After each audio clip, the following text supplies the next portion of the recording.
Assalamualaikum warahmatullahi wabarakatuh. Sahabat ngaji jalanan, jumpa lagi di channel ini.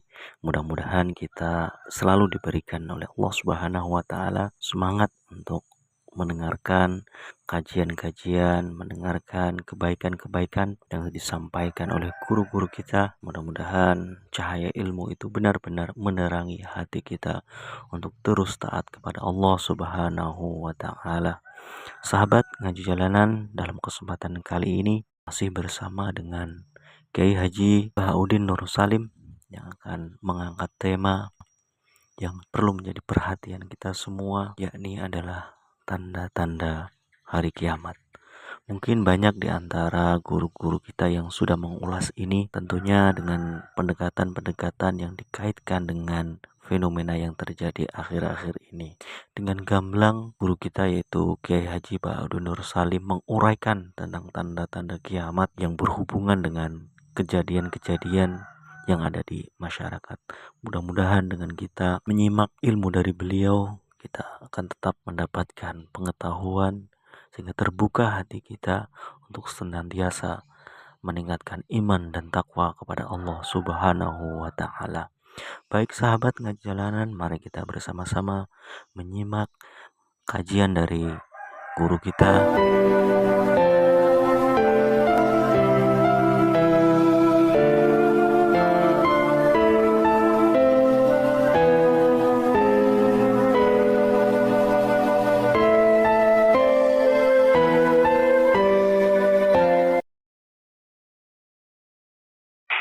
Ketika saya baca hadis termasuk alamatnya kiamat, itu banyak zina.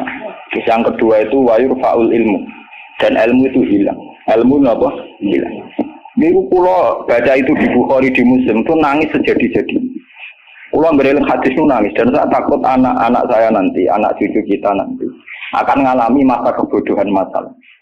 Kebodohan masal misalnya gini ya, nanti kalau ulama gak cerewet kados kula, ndak mau ngomong hukum, itu nanti uang kuwalak-walik. Jadi misalnya begini, ini saya ngomong di mana-mana, pertama sama santri-santri saya ngomong di mana-mana. Dalam kasus maksiat itu ya ada etika. Misalnya orang yang di niklab atau orang yang misalnya yang ngorder orang nakal, misalnya. Itu juga ada aturannya. Misalnya Rukin daftar dulu, ya Rukin yang dapat dulu. Setelah itu Mustafa, setelah itu Mas Tri. Nanti yang gelem antri namanya anak baik. Rukin itu anak baik karena mau nopo antri. Nanti yang transaksi dan bayar namanya anak baik. Mergo dekne yo kasil zina yo bayar namanya anak baik. Kuatirku nanti kalau ilmu itu sudah hilang, nanti kemaksiatan sudah ada. Sing ono kok gelem anak baik. Yo tetap zina tapi gelem anak baik karena dia zinanya ya bayar ya mau antri. Paham ya? Orang melihat konser yang pornografi, yang mempertontonkan aurat. Kalau masuknya pakai tiket, namanya penonton baik. Tapi kalau muga-muga 1.000 gak ada tiket, penonton jelek. Padahal cara Allah sama jelek nggak mergo delok porno. Paham? Lho boten, ilmu itu pasti nanti hilang.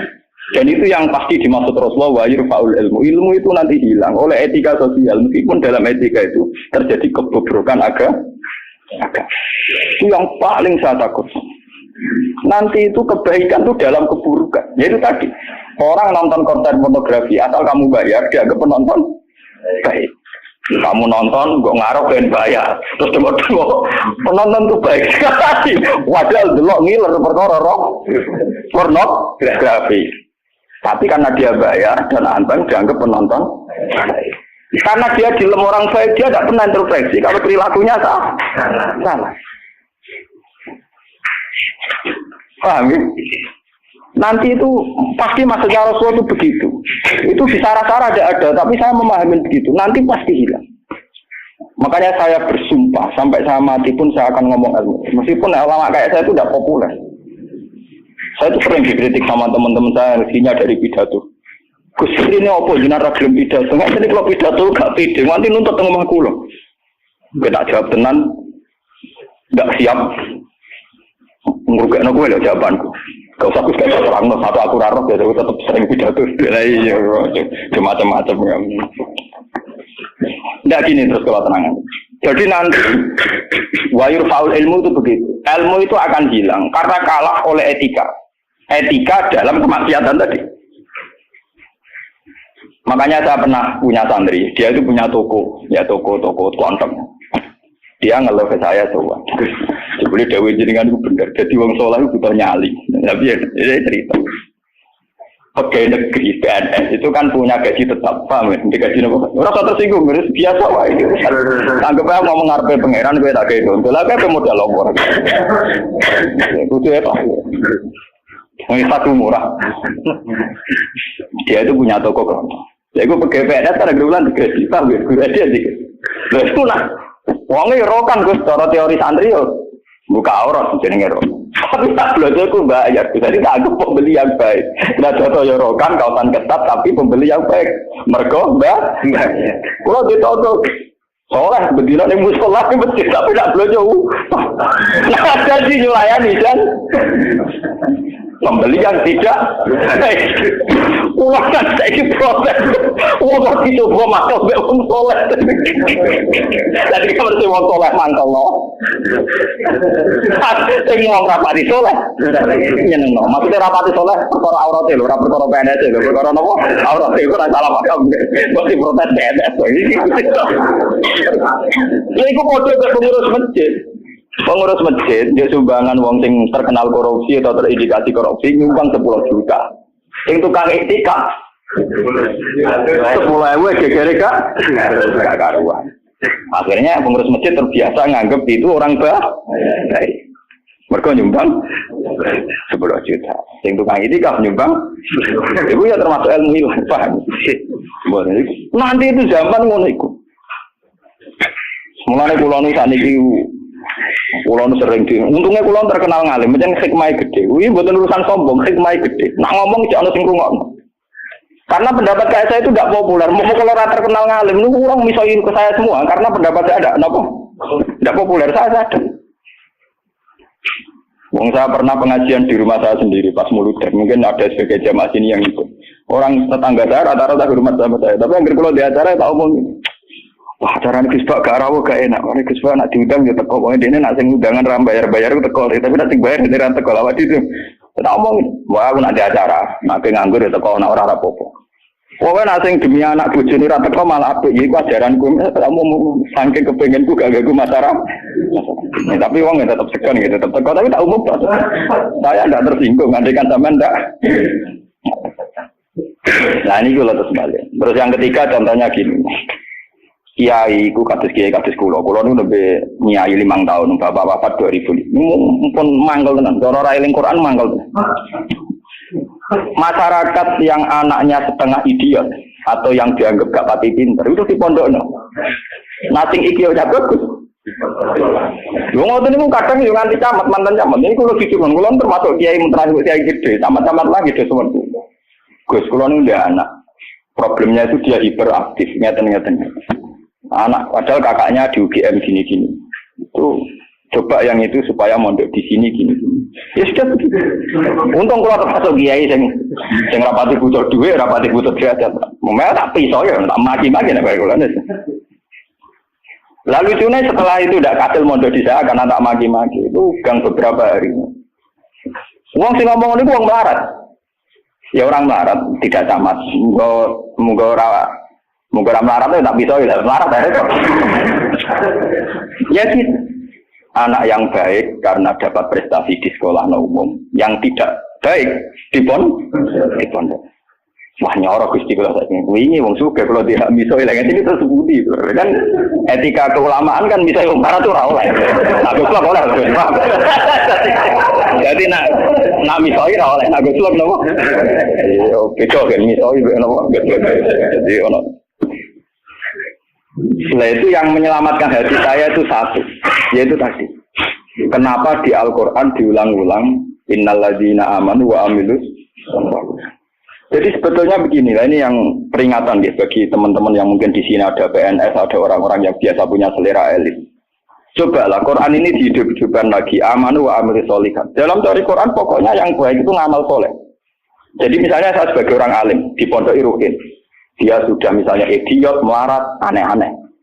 Di pondoki Mastri, wis melarat aneh-aneh. Pondoki Mustafa melarat gak pahaman. Kalau dalam teori pendidikan modern di mana butuh bibit unggulan, ini itu nggak masuk semua. Karena sudah ada bayar, idiot, ngawur, aneh-aneh gitu. Itu kan repot. Wah, itu kan repot.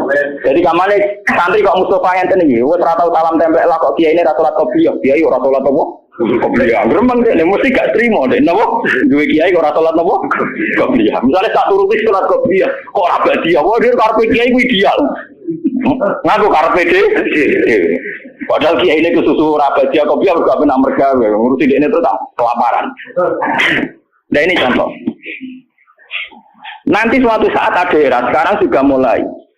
Sekolahan yang hebat adalah sekolahan yang luar biasa dengan makna santrinya IQ-nya bagus. Siswanya IQ-nya bagus. Pola sosialnya bagus. Pembayarannya nomor yang penting gini Bu. Pembayarannya nopo.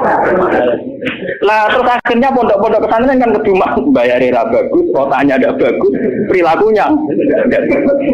Lupa mau aku tuh rajin sangoni pangeran. Wa amilu solihat. Ngurmat ruhin wa amilu solihat. Ngurmat Mustafa ya amilus, wah surah urip, surah jadi uang. Tapi karena saya punya semangat sarane Quran, yang penting aku amilus, ya sudah. Allah menitipkan ngamal saya lewat ngurmat matri, lewat ngurmat ruhin. Ya sudah selesai. Masalahnya terus nopo. Nah, kalau suwun sing ngaji kula, semangat kenapa Quran ngulang-ulang wa amila solihan, diulang-ulang wa amil solihat. Penting dalam hidup itu amilus. Kalau pernah ini cerita nyata. Saya pernah lihat TV. Sama ulama-ulama yang kayak saya, artinya tipikalnya ya kayak saya, orangnya alim terus ya ikhlas, cocok-cocokan kan. Jadi kiai lah ya tahu grup modal, yang alimnya tak kulo, yang alim tenan, ya putrane kiai gede. Waktu kiai ini kan buka kertu, ini tenan mata bui kisahnya, ini ngaji wong tua. Dan aku kan wong enjoy Islam, tahu tak kok, Gus. Mendingan nak dulu SPC, nopo menteri, nopo sing teng TV, wong kok mulia nih ngono, buka lawangnya rata untuk menteri. Terus pokoknya mulia nih kok ngono. Wis ngono darani pahlawan. Misalnya ngurumusno ekonomi, ono pertumbuhan apa? Jadi harus tahu iri ta ora. Niki ora ono Gus, kula tak kok jadi. Waktu lama ya itu kan. Lagu wong kula ya wong alim kan gak wajib sungkan dong padha napa ngalim. Ya kula takut. Loh, jenengan nggak widi tak kok, salah jenengan nggak widi tak kok. Jenengan cerita awak jenengan ini, ini kok tak jawab. Ini cerita. Kalau karena memang kulo nih wis ikhlas istiqomah mulang masyarakat ratono sing hormati. Kulo wis digaji, gajine presiden yo dhuwur, gajine menteri yo dhuwur, gajine bupati. Nah ngamal darane ngamal ini padahal tugas e. Ngamal tenan nak kita kesurku ora ono sing tapi ora ono biji. Wah, waktu buka dhewe tak mlebu mobil. Tak rusak yo dadakno. Oh bupati rusak kok sing dadakno. Tanduk sing gawano. Kene mobil lah rusak rusak. Cerita dari protes gimana kenyataan ini nopo? Terus bareng dekne cerita.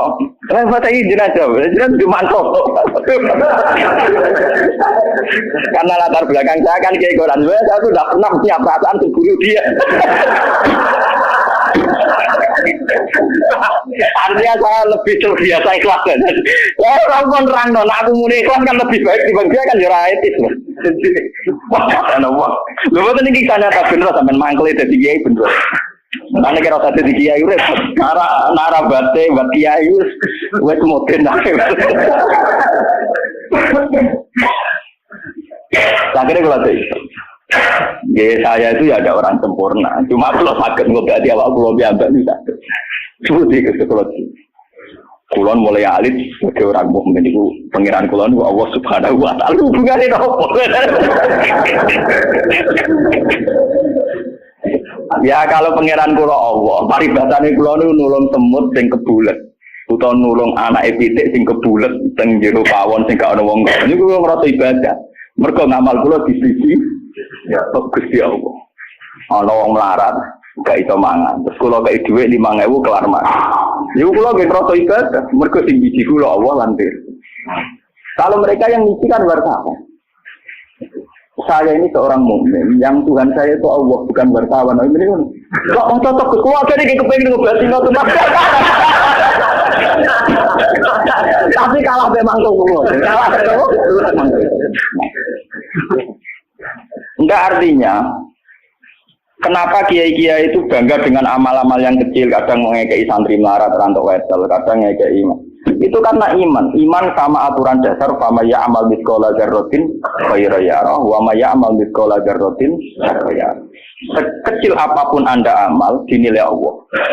Ini penting kalau aturakan. Nanti ada wala batu jahli, ada kebodohan apa masal di mana orang yang rapat tentang ketahanan pangan karena dihadiri menteri dan tetap-tetapnya. Orang itu dianggap berprestasi karena mempertahankan pangan, kuota pangan cukup, bulog cukup. Padahal hakikat yang mempertahankan pangan itu siapa coba kalau per individu? Ada tukang becak miskin. Dia hari itu tidak bisa makan. Ditolong sama tukang becak diutangi 20.000. Anak istrinya jadi apa? Makan. Dan di mata Allah yang menjaga nyawa tukang becak ini adalah temannya tukang, bukan pejabat-pejabat yang rapat di hotel berbintang. Meskipun saya ngakui fungsi mereka, tapi kalau saya disuruh ngakui fungsi mereka juga harus ngakui fungsi sosial yang dilakukan Saya pernah juga diperut, apa jenis ada alur fungsi menteri. Lalu aku belum ngakoni kono kudu ngakoni adil, orang kau ngakoni kono ora, bang kune. Kok penak? Kalau sama-sama kita beretika, kalau saya ngakui fungsi mereka juga harus ngakui fungsi kita. Makanya saya itu kalau melihat petani di sawah, dan itu sebagian anak-anaknya mondok di saya, itu kalau saya nyeritani Pak, yang rapat-rapat ketahanan pangan di hotel-hotel itu hanya rapat ketahanan pangan. Sampai sebagai petani yang tulen, itu yang hakikat mewujudkan Pak. Sampai jangan kecil hati, saya dan di mata Allah Andalah yang mempertahankan pangan. Karena Anda belum jadi petani.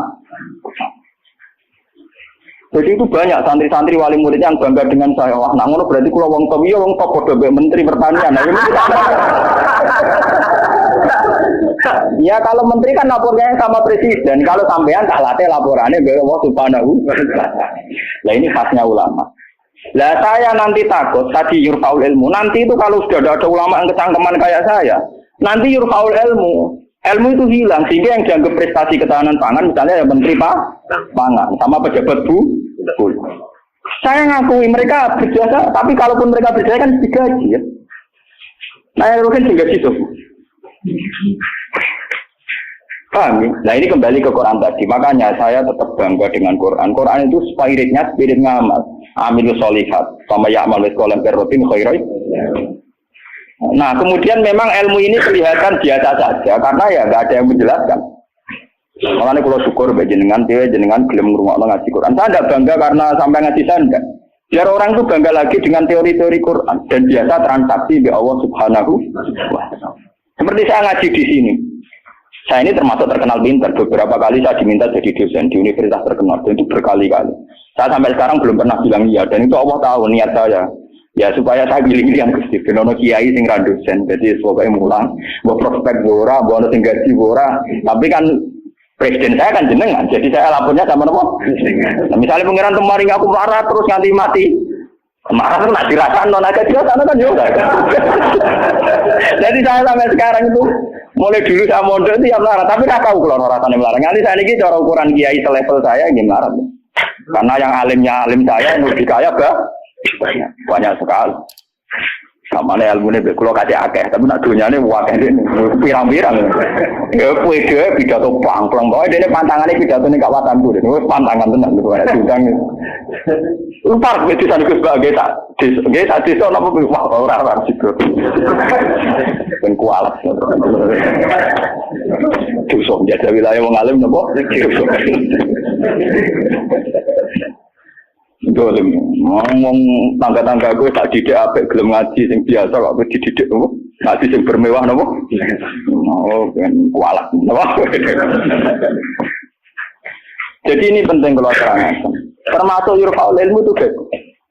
Nanti kalau per individu, termasuk mahasiswa, termasuk santri yang biasa lihat TV, kalau per individu hanya mengapresiasi pejabat-pejabat misalnya ketahanan pangan, daripada mengapresiasi tonggone sing ngutangi dan itu menjaga nopo itu akan bahaya bagi kelangsungan iman, ya, karena orang tidak biasa transaksi ke Allah Subhanahu wa taala.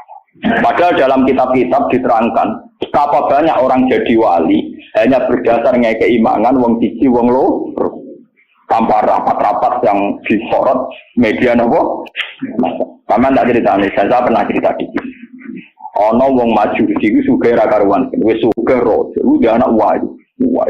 Bareng dia anak ayu karena dia maju tidak beragama mikir. Lah bocah ayune ngene kok tak dono rugen pintu tapi wong cilik tak rumah aku kok gede-gede dirasakno. Mikir. Walhasil dia mutusno dirabi dhewe, napa? Dirabi. Karena dia maju. Bareng malam pengantin, tiap apa ngeloni, itu ditotok ya dia. Tok. Cuma tuh udah nih, mau wong ganggu bulan madu kan mangkuk, mau nopo. Kulo niku gak situ, balik meneh. Coba ublek. Terus apa? Lampu cilik lho. Sender apa? Sender sama gon kowe kan ya. Iya lho, sender. Oh, sender orang bahasa Rembang lho. Apa liane sender? Oh. Kentir kalau kentir. Tapi mirip. Tak salah ucap repot. Ublek orang nyerempet kok keteringan kelapa atas kentir. Rugen rawani bakat tak sendiri bagus. Pasti kena. Ublek terang. Agar diparani melaju itu sampai 3 kali. Sekarang 3 kali ngerti parani itu sih diparani kan tidak omah. Ternyata dia itu seorang janda sehingga anaknya itu kelaparan. Anaknya kelaparan ditanya kenapa kamu ke rumah saya nak tak kerja kok melaju terus dia cerita. Pak Majusi, saya ini punya anak kelaparan semua, ingin makan. Kalau saya ingat anak saya mau memaksakan minta jenengan karena jenengan yang punya makan. Tapi kalau saya ingat jenengan Majusi dan saya seorang mukminah, niat itu saya urungkan betapa saya tidak ingin menjual iman saya. Terus entah ini kayaknya dari si Majusi tadi. Ini mangan gandum, pokoknya segala yang diperlukan janda itu dan anak-anaknya diambilkan terus diterok, dipikul juga. Terus dia seorang raja, diterok. Padahal dia hati udah agak gede.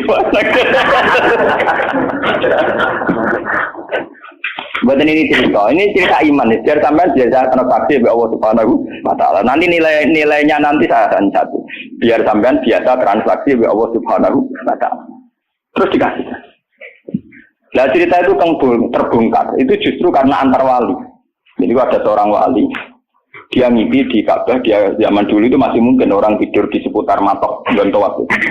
Dia seorang wali Abdal. Dia tidur bersama Rasulullah. Wali fulan, saya titip salam pada orang itu.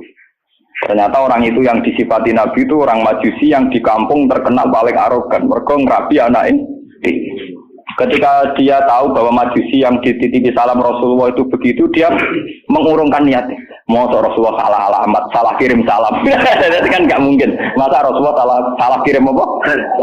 Itu apa takon rapotnya elek kabeh. Niku mau Majusi sing saking kurang ajar yang ngerapi anak. Akhirnya dia memaksakan konfirmasi. Mau Majusi ini diparah. Ya Majusi, saya ini tanya tangga-tanggaan. Saya tidak ada yang cerita bahwa ada orang benar. Tapi aku ini gawa salamnya sama Rasul. Pasti kamu punya perilaku yang spesial, yang hebat. Majusi langsung iman. Asyhadu an la ilaha illallah wa anna Muhammadar Rasulullah. Nabimu banyak nabi tenan. Perilaku saya tadi malam enggak seorang pun yang cerita. Wah, kira iman, ya langsung ngeloni anak, ya langsung nopo. Padahal nggak disorot media massa dan itu perilaku perso. Begitu juga di kitab-kitab ada cerita seorang lonte, seorang WTX. Dia setelah melakukan aksi kelonteannya pulang. Ngerti asu dilat-dilat ning tanah, dia menafsirkan itu pasti kehausan. Kalau bolak-balik cerita tentang mereka dan itu ada di hadis sahih karena lonte gak priayi. Malah gue santri ora iso, lonte kelebihannya kan gak napa. Ya, itu dene nganggo sepatu putih medun ning sumur. Terus dicopot. Setelah ngambil air dicopot sepatu putihnya karena tangannya dua digongrang-ngeranggah munggah. Ya mau mergo ra priyayi iso wae kan mergo napa? Gak priyayi. Orang priyayi kan gak kebayang. Orang priyayi jarian dia oleh munggah-munggah. Lalu ini cerita tentang hadis sahih. Setelah diminumkan anjing itu, Allah syukur sekali karena ada makhluknya yang diselamatkan di lonte itu. dan diparingi tobat jadi orang. Lu apa susahnya sih kayak jenengan saya, Mas Ruben semua. Coba kita ini kan sering menyelamatkan nyawa. Paling tidak anak kita kelaparan kita berikan susu, istri kita kelaparan kita berikan nasi. Kita ini berkali-kali menyelamatkan nyawa. Tapi kita tidak pernah bangga karena kita nunggu bangga kalau kayak menteri, kayak presiden. Lalu iman kamu di mana? Lalu posisinya Allah yang nilai kamu? Kita ini mukmin yang geblek, paham? Mukmin yang bodoh. Malah nek TV juga sering kan. Bener cocokan kula bagi ini cerita-cocokan antar wong alim, Pak. Lu mboten nenten tiyang kok, namung kula bagi mau cara tak critane ya mangkel, tapi kan ada sebut jenenge. Tapi dene tetep ngakoni.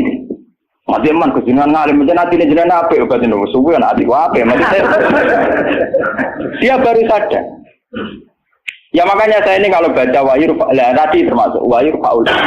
Orang yang kadang bergelar-gelar yang hebat kadang masih melakukan kebodohan dalam imannya, yaitu nganggap prestasi yang kayak presiden, kayak menteri. Sementara penyelamat nyawa yang lewat aksi-aksi personal tidak gini. Quran itu dawuh Allah Subhanahu wa taala, Allah sing duwe langit, duwe bumi, wae ngangge tarif miskola dzarrah. Tarife pangeran mau miskola, sekecil apapun amal Anda, sak miskola tetap tak hitung jare. Kenapa kita yang manusia sombong, ngitung amal tuh yang disorot. Ngitung prestasi itu yang diakui publik. Kita ini jadi mukmin yang bodoh. Bodoh. Mulane kira awali aku percaya santai no wiridan. Awali kesok tangan. Karena iman kamu itu iman yang bodoh. Mulane tobat. Penting ngaji tobat. Napa? Tobat. Makanya nanti ya karena saya tidak bisa mimpin sholat tasbih 1 Muharram. Nanti saya mimpin sholat tasbih di sini setelah maghrib. Mungkin asing agak akhir karena ya pokoknya begitu kan. Saya itu bukan ingin apa, wiling-wilingan ya. Kalau ciri utama ulama itu mengingatkan akhirat, mengingatkan eksistensi Allah Subhanahu wa taala. Sama rasa hormat pulau kalau bolak-balik haram zaman bertamu dengan pulau teng Rembang lokal. Gama pulau Bojonegoro nganggep bojon susu. Terus aku bagus banget, persoalan malah tambah dosa, mungkin haram no. Bingung. Negara ngaji pun kalau nak hadir Bojonegoro salaman diulah oleh kalau kan wongnya lucu. Kenapa salaman diulah oleh? Lah anak bodoh ya tenang. Tuan mumpung ketika lu mriki cangkemmu. Dari mumpung ketika lu mriki yo cangkemmu. Oh santri elek. Elek lapis mending akeh salaman. Repot. Nah ini penting kalau aturakan. Jadi sebetulnya masalah utama manusia itu sejauh mana? Masalah iman ya. Sejauh mana kita sering kontrak ambil Allah Subhanahu. Nah ini juga yang dilakukan Rasulullah. Ketika ada sahabatnya yang sudah pinter, karena tidak meminta beliau urusan dunia, ya tidak minta beliau urusan apa? Dunia. Nabi hanya minta fa'inni ala nafsika bikatrotis. Aku jaluk tulung kue. Yang penting kue sujudem ya sering. Jadi kamu Nabi kamu kue jangan jaluk syafaat tok, tapi kue dewe ra tahu sujud. Nah, gue ora tahu sujud itu artinya ora tahu transaksi be Allah Subhanahu wa taala. Gue ora tahu ta'alluq, ora tahu gandrung ning gone Allah Subhanahu wa taala. Makanya nanti saya salat tasbih sebagai simbol saya paling ndak kula jenengan kan jenengan nggih sudah jauh-jauh datang di makhluk ora matur nuwun ya ada kula niku paham ya. Jadi kadang wonten kadang kula cerita nih ngaji jenengan waktu itu di Gunung Kidul ben aku teperan matur nuwun ada aku wong Rembang. Tetep ada napa? Ya, sudah sama nek ada gede tetep ada kula. Tetep napa? Sangkem nek tele Gunung Kidul kok ada Rembang. Paham ya napa? Jadi tetap menang kula cara ganjaran tetep kata kula. Nah, sentek ambek cara dihitung ora bandingan.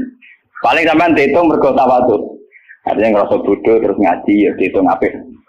Dihitung apa? Kula baleni malih. Saya baca hadis itu nangis. Jadi wahyu faul ilmu. Ilmu dihilangkan termasuk ilmu prestasi tadi. Kenapa kalau yang melakukan seorang presiden, seorang menteri itu menjadi prestasi yang luar biasa. Kita-kita yang berkali-kali melakukan prestasi penyelamatan nyawa, orang rasa duwe napa? Prestasi. Akhirnya syukur kita sama Allah Ta'ala kurang hanya karena merasa tidak punya prestasi. Padahal kita punya prestasi berkali-kali. Kalau sama tak cerita ini ben iman teman. Rasulullah nak dawuh itu detail sekali sampai ngendikan kowe iku nggawa kayu ke hutan terus kamu jual di pasar. Setelah kamu jual di pasar kamu kasihkan ke ibu kamu, ke anak kamu dan menjadikan mereka hidup. Itu sudah sedekah yang luar biasa. Sampai Nabi nyontono hatta matat ala fi simroatika. Jika yang kamu bikin untuk mulut istri kamu, matat ala fi sim. Ini wonten cerita. Nabi Musa pernah tanya sama Allah, ya Allah, saya ini kalau di surga sama siapa? Itu dia pemuda, wongnya dempal kaya Rukin, kata wong melarat kan apa dempal, tukang golek kayu deh. Dan ini Rukin alhamdulillah iso nglakoni. Jadi tukang ukir kayu tapi ra golek napa?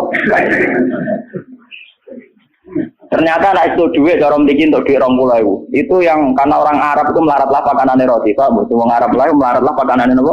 Roti daging. Jadi orang Arab itu roti yang unsurnya itu tengahnya dikei daging. Yang gitu ana roti. Yang separuh dipangan dia, yang separuh digantung. Digantung teng guwa karena ibunya sudah lumpuh. Kalau dia pulang disuapin. Kalau dia sedang kerja, ibunya mudah meraih karena digantung di dekat nopo itu. Jadi dia gitu saja.